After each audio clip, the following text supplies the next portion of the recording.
नमस्कार दोस्तों, स्वागत है आप सब लोगों का अपने यूट्यूब चैनल ऑनलाइन क्लासेस विषयों में। ये हमारा जीएस का जो है दूसरा वीडियो है और इस वीडियो में भी हम जो महत्वपूर्ण सारे जीएस के फैक्ट हैं सारे हम उन फैक्ट पे बात करेंगे और जो परीक्षा में कई बार पूछे हुए हैं सारे प्रश्न उन्हीं प्रश्नों पे सारे बात करेंगे। पिछले वीडियो में आपने देखा होगा कि जो जीएस का आपको दिया गया है या करंट अफेयर्स का दिया गया है, वहाँ से बीपीएससी में कई प्रश्न ऐसे हैं जो हूबहू एज इट इज़ प्रश्न जो हैं पूछे गए हैं। तो आपने देखा होगा और ये भी हमारी जो है जीएस की क्लास है, ये भी हमारी इम्पॉर्टेंट है। तो आइए स्टार्ट करते हैं। और यदि वीडियो आप सभी लोगों को अच्छे लगेगा तो वीडियो को आप शेयर कर दिया करें और वीडियो को लाइक कर दिया करें। चैनल को सब्सक्राइब कर लीजिए अगर यदि आप हमारे चैनल पर पहली बार आए हुए हैं। और आइए अपनी क्लास को स्टार्ट करते हैं। तो सबसे आज हमारा जो महत्वपूर्ण जो है क्या है, राष्ट्रीय खेल। तो राष्ट्रीय खेल को हम देख लेते हैं कि राष्ट्रीय खेल यहाँ से प्रश्न 1-2 नंबर से पूछ लिया जाता है। तो पूछ लिया जाता है कि बास्केटबॉल जो है, ये बास्केटबॉल जो है यानी कहाँ का खेल है, तो ये एस्टोनिया का खेल है। नेक्स्ट है, अगला है वाटर पोलो। तो वाटर पोलो ये कहाँ का है, ये हंगरी का है। नेक्स्ट है आगे फुटबॉल।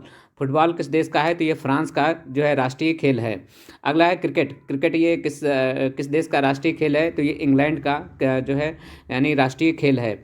आप हमें भारत का बता सकते हैं कि भारत का राष्ट्रीय खेल क्या है, ये आप हमें कमेंट में अपना जो है बताइएगा क्या है भारत का राष्ट्रीय खेल।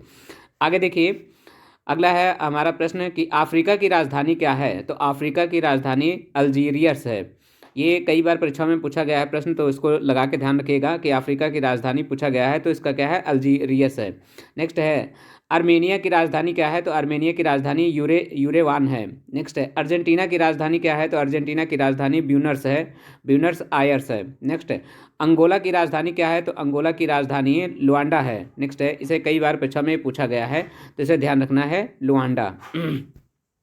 नेक्स्ट अगला प्रश्न देखते हैं। तो अगला हमारा जो है देखिए, कुछ जो है नदियों से प्रपात जो प्रश्न पूछा गया है, तो नदियों से प्रपात से समझ लेते हैं।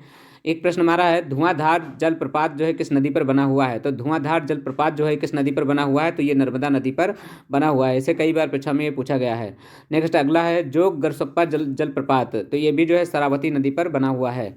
नेक्स्ट अगला है हुंड जलप्रपात। तो हुंड जलप्रपात ये स्वर्ण रेखा नदी पर स्थित है। कौन सा, हुंड जलप्रपात जो है स्वर्ण रेखा नदी पर स्थित है।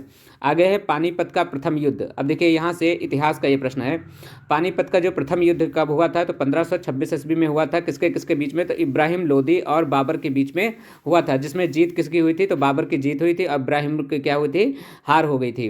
नेक्स्ट है, फिर दूसरा युद्ध क्या होता है, खानवा का युद्ध। और खानवा का युद्ध 17 मार्च 1527 ईस्वी को होता है, राणा सांगा एवं बाबर के बीच होता है। जिसमें दोबारा से फिर किसकी जीत होती है, तो बाबर की जीत ही होती है। यानी पानीपत के प्रथम युद्ध में भी किसकी जीत होती है, बाबर की जीत होती है। और खानवा का जो युद्ध है 17 मार्च 1527 ईस्वी में, इसमें भी बाबर की ही जीत होती है। इसमें राणा सांगा जो है हार जाता है। और पानीपत के प्रथम युद्ध में इब्राहिम लोदी क्या हो जाता है, हार जाता है। नेक्स्ट अगला समझते हैं, चंदेरी का युद्ध। और चंदेरी का युद्ध जो है ये कब हुआ था, तो 29 जनवरी 1528 ईस्वी को जो है हुआ था। चंदेरी का युद्ध जो है पूछा गया है परीक्षा में। नेक्स्ट है अगला है घाघरा का युद्ध। तो घाघरा का युद्ध जो है 6 मई 1529 ईस्वी को हुआ था। नेक्स्ट अगला हमारा प्रश्न है कि पानीपत का द्वितीय युद्ध। देखिए, एक है पानीपत का प्रथम युद्ध और एक है पानीपत का द्वितीय युद्ध और एक पानीपत का तृतीय युद्ध है।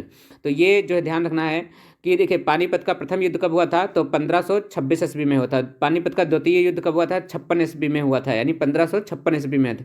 अब हमें कमेंट में बताइए कि पानीपत का तृतीय युद्ध किस सन में हुआ था और किसके किसके बीच में हुआ था, ये हमें आप बताइएगा, और किस स्थान पर हुआ था।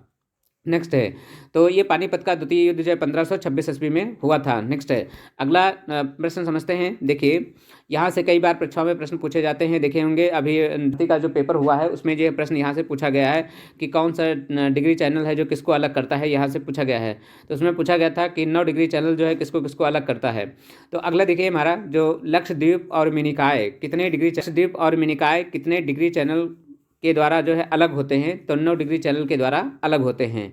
यानी 9 डिग्री चैनल जो है वो क्या करता है, लक्षद्वीप और मिनिकॉय को क्या करता है, अलग कर देता है। तो इस तरीके से प्रश्न यहाँ से पूछे जाते हैं। अगले जैसे हम 6 डिग्री चैनल देख लेते हैं, तो 6 डिग्री किसको किसको अलग करता है, तो भारत और इंडोनेशिया के बीच में कौन सा डिग्री चैनल है, तो भारत और इंडोनेशिया के बीच में 6 डिग्री चैनल यानी अलग करता है। जो भारत और इंडोनेशिया को कौन सा अलग करता है, 6 डिग्री चैनल अलग। नेक्स्ट अगला है 8 degree channel. 8 degree channel Maldives और मिनिकॉय के बीच में स्थित है। नेक्स्ट 9 डिग्री चैनल लक्षद्वीप और मिनिकॉय के बीच में स्थित है। तो ये यहाँ से प्रश्न पूछे जाते हैं। अगला देख सकते हैं 10 डिग्री चैनल, तो 10 डिग्री भी चैनल देख लेते हैं। देखिए 10 डिग्री चैनल जो है वो 10 डिग्री अंडमान और निकोबार के बीच को क्या करता है, अलग करता है, यानी अंडमान और निकोबार को क्या करता है, अलग करता है। कौन सा चैनल, 10 डिग्री चैनल। अगला है 11 डिग्री चैनल। 11 डिग्री चैनल जो है लक्षद्वीप को 2 बराबर भागों में बांटता है। तो यह है जो लक्षद्वीप को 2 बराबर भागों में बांटता है। नेक्स्ट अगला है डंकन पास। तो डंकन पास क्या करता है, ये दक्षिणी अंडमान और लिटिल अंडमान के बीच में स्थित है। कौन सा पास, डंकन पास। नेक्स्ट अगला है कोको चैनल। कोको चैनल क्या करते हैं, अंडमान निकोबार और प्लस म्यांमार को अलग करते हैं, यानी अंडमान निकोबार और प्लस दूसरा। तो कोको चैनल जो है हमारे अंडमान और निकोबार द्वीप को क्या करता है, अलग करता है। नेक्स्ट है अगला है कौन सी श्रेणी एशिया की रीढ़ के नाम से विख्यात है। तो ये भी जो प्रश्न पूछा गया है कई बार, सारे इंपॉर्टेंट प्रश्न हैं, कहीं ना कहीं परीक्षा में पूछे गए हैं। तो कौन सी जो है एशिया की रीढ़ के नाम से विख्यात है, तो ये काराकोरम जो श्रेणी है हमारी वो एशिया के रीढ़ के नाम से विख्यात है। आप देखे होंगे यानी जो हमारी हिमालय है, हिमालय के ऊपर 3 श्रेणियाँ पाई जाती हैं। यहाँ पर देखे होंगे ये काराकोरम है, लद्दाख है और ये जास्कर है। 3 श्रेणियाँ पाई जाती हैं ये जो है पर काराकोरम श्रेणी पर ही हमारी केटू गाडविन ऑस्टिन जो चोटी है, भारत की जो सबसे ऊंची चोटी है, ये हमारी यानी काराकोरम श्रेणी पर ही स्थित है। नेक्स्ट है अगली है देखिए, और लद्दाख है और जास्कर है। लद्दाख और जास्कर की श्रेणी से होकर के बीच से प्रवाहित होकर के सिंधु नदी जो है प्रवाहित होती है। तो ये भी प्रश्न यहाँ से पूछा गया है, पूछ लिया था सिंधु नदी किन 2 श्रेणियों के मध्य होकर के प्रवाहित होती है, तो लद्दाख और जास्कर श्रेणी के मध्य होकर के प्रवाहित होती है। और काराकोरम श्रेणी पर केटू गाडविन ऑस्टिन चोटी जो है ऊंची यानी चोटी जो है स्थित है, जो भारत की सबसे ऊंची चोटी है। विश्व की सबसे ऊंची चोटी अगर हम बात करें तो जो कहाँ पर है, नेपाल में स्थित है, जिसे नेपाल में वहाँ पर स्थानीय लोग जो है इसको सागर माथा के नाम से जानते हैं। आइए नेक्स्ट समझते हैं प्रमुख देशों की राजधानी। यहाँ से परीक्षा में ज़्यादा प्रश्न पूछा जा रहा है, तो प्रमुख जो है देशों की राजधानियों से कभी कभी प्रश्न पूछ लिया जाता है। तो आगे देखिए नॉर्वे की राजधानी क्या है, तो ओस्लो है। नेक्स्ट है आगे है पोलैंड की राजधानी क्या है, तो पोलैंड की राजधानी वारसा है। नेक्स्ट पुर्तगाल की राजधानी क्या है, तो पुर्तगाल की राजधानी लिस्बन है। नेक्स्ट है रोमानिया की राजधानी क्या है, तो रोमानिया की राजधानी बुखारेस्ट है ना, बुखारेस्ट है। अगला है देखिए नेक्स्ट अगला हम समझते हैं राष्ट्रपति के बारे में समझते हैं। जो राष्ट्रपति हमारे होते हैं वो देश के यानी प्रथम नागरिक होता है और सर्वोच्च संवैधानिक पद होता है। तो इसके राष्ट्रपति के बारे में ये यहाँ पर हमने देखे, जो राष्ट्रपति को बीच में हमने गोला बना के रखा है और इनके आसपास जो इनकी विशेषताओं को हमने दर्शा के रखा है। तो ये देखिए राष्ट्रपति जो होता है वो देश का यानी राष्ट्र का क्या होता है, प्रथम नागरिक कहलाता है। तो राष्ट्रपति ये यानी राष्ट्र का क्या होता है, प्रथम नागरिक, यानी देश का प्रथम नागरिक कहलाता है। नेक्स्ट है अगला जो राष्ट्रपति क्या होता है, सर्वोच्च संवैधानिक पद होता है, यानी सबसे ऊंचा पद कौन सा है, तो राष्ट्रपति का है। तीनों सेनाओं का सर्वोच्च कमांडर होता है। अब तीनों सेनाओं का सर्वोच्च कमांडर कौन होता है, तो राष्ट्रपति महोदय होते हैं। कौन 3 सेनाएं, जल सेना, थल सेना, वायु सेना, इन 3 सेनाओं का जो सर्वोच्च कमांडर होता है वो कौन, राष्ट्रपति महोदय होते हैं। नेक्स्ट आगे है कार्यपालिका को औपचारिक प्रधान माना जाता है, किसको, राष्ट्रपति महोदय को। संसद का एक भाग माना जाता है, किसको, राष्ट्रपति महोदय को। देश का मुखिया होता है कौन, राष्ट्रपति। एकमात्र अखंडता का प्रतीक होता है कौन, राष्ट्रपति।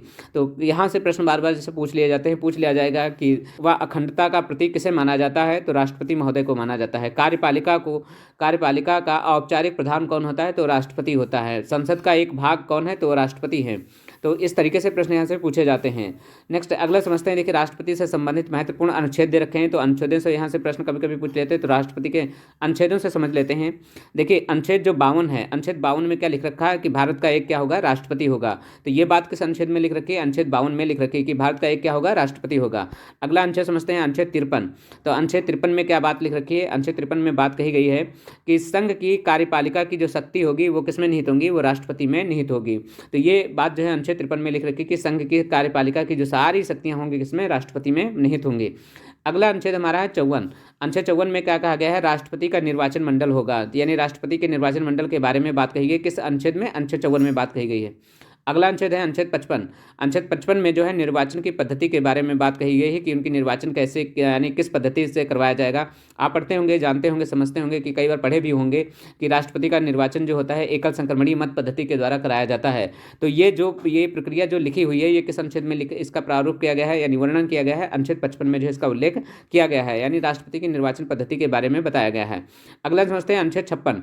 अनुच्छेद 56 में जो है पदावधि के बारे में दिया गया है कि राष्ट्रपति जब कोई बनेगा तो उसकी कितनी पदावधि होगी, उसका कार्यकाल कितने समय के लिए दिया जाएगा, तो उसके पदावधि के बारे में दे रखा है। आप सभी लोग जानते होंगे राष्ट्रपति का कार्यकाल जो है 5 वर्ष के लिए होता है। 5 वर्ष के लिए होता है। आप इससे जो है ध्यान रखिएगा कि राष्ट्रपति का कार्यकाल कितने वर्ष के लिए होता है, 5 वर्ष के लिए होता है। अगला है देखिए अनुच्छेद जो है 57, अनुच्छेद 57 क्या है, पुनर्निर्वाचन की पात्रता। क्या राष्ट्रपति का पुनर्निर्वाचन भी कराया जा सकता है? तो बिल्कुल कराया जा सकता है। देखिए यहाँ आर्टिकल जो हमारा 57 है ये स्पष्ट रूप से कहता है पुनर्निर्वाचन की पात्रता। नेक्स्ट अगला है अनुच्छेद 58। 58 में क्या लिख रहता है, आहार्यताएं अर्थात यानी योग्यताएं, यानी राष्ट्रपति देश का बनेगा तो राष्ट्रपति के लिए बनने के पहले क्या क्या उसके पास योग्यताएं होनी चाहिए, तो उसके बारे में ये उल्लेख किया गया किस अनुच्छेद में, अनुच्छेद 58 में इसके लिए बात कही गई है।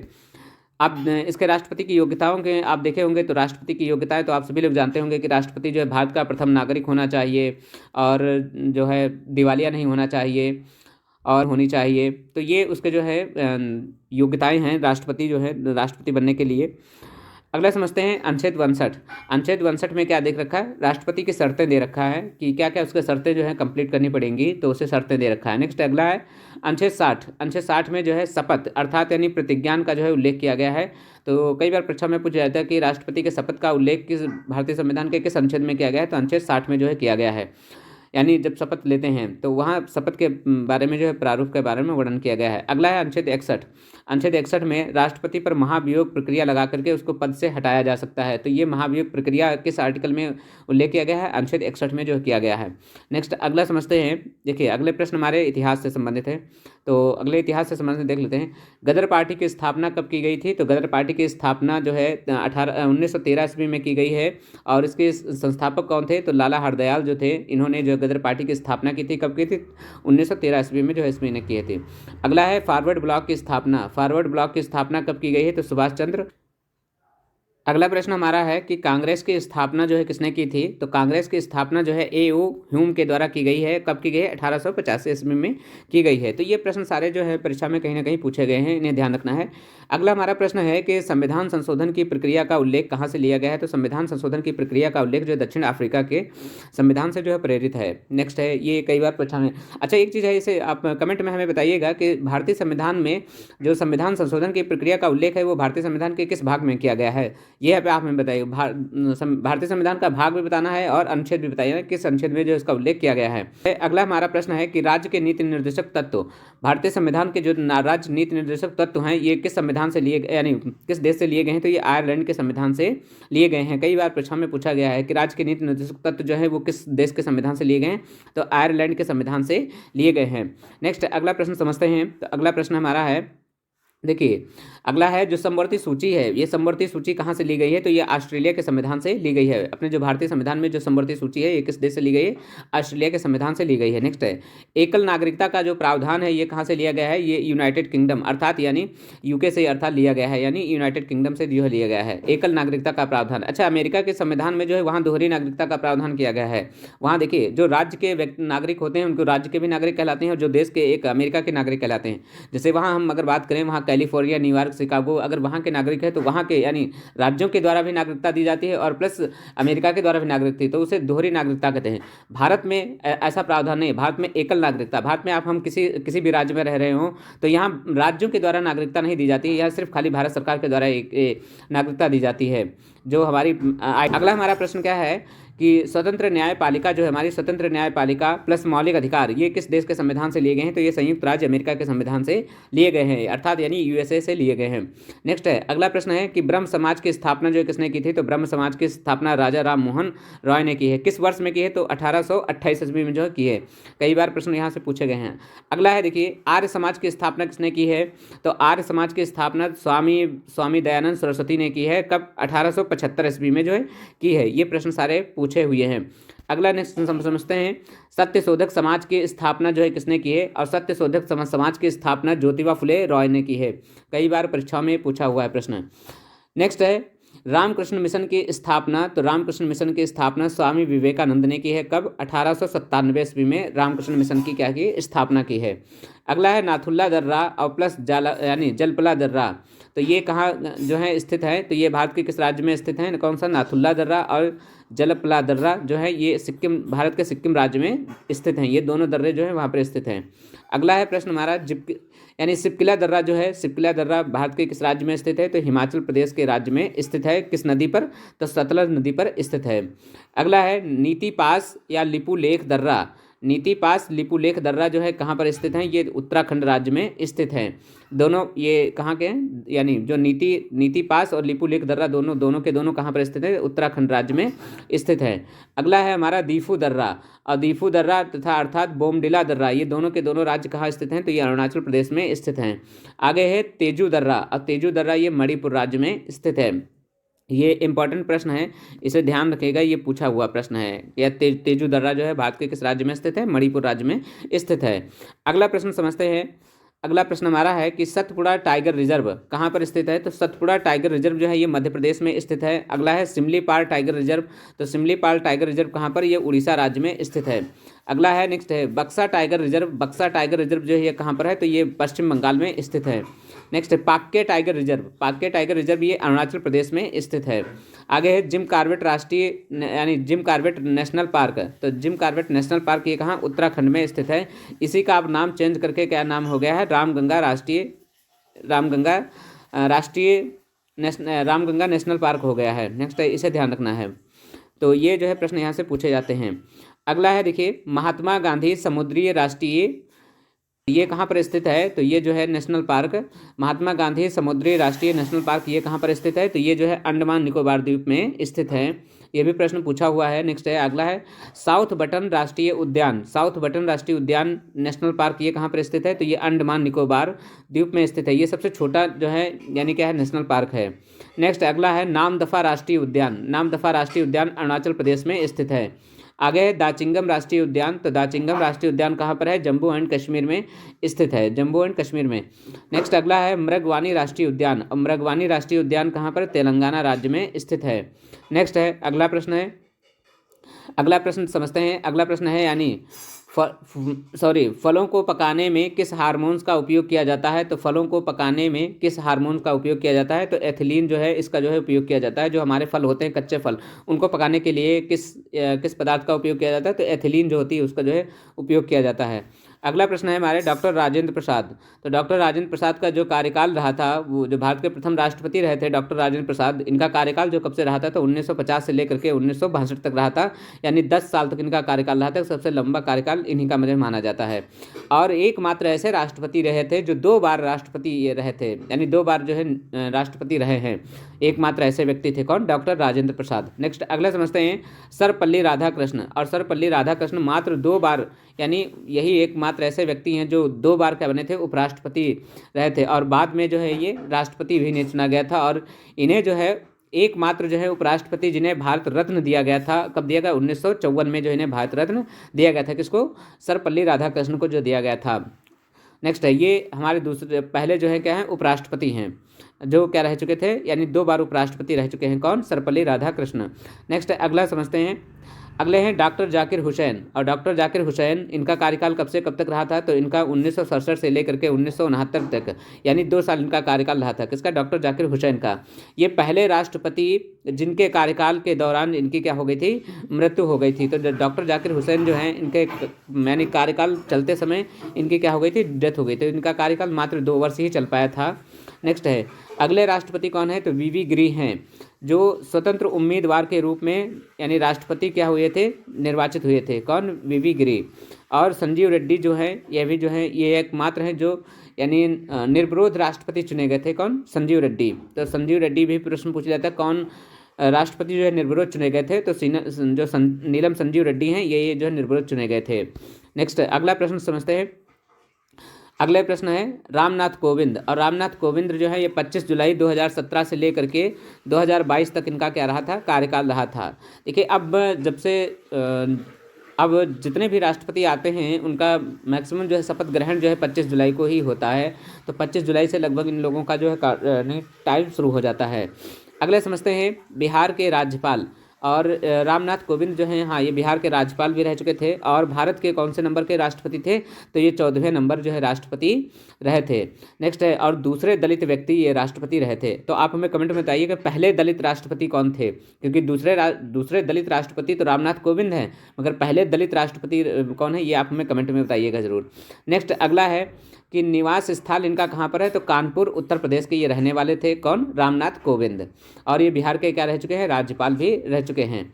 अगला है, अब देखिए वर्तमान में हमारे राष्ट्रपति कौन है, तो वर्तमान में द्रौपदी मुर्मू राष्ट्रपति हैं, जो 25 जुलाई 2022 से लेकर के अब तक इनका कार्यकाल अभी चल रहा है। नेक्स्ट है, और ये जो है 15वें नंबर की क्या हैं, राष्ट्रपति हैं। देखिए जो रामनाथ कोविंद कौन से नंबर के थे, 14वें नंबर के, और ये द्रौपदी मुर्मू कितने नंबर की हैं, तो ये 15वें नंबर की राष्ट्रपति हैं। अगला देखिए समझते हैं।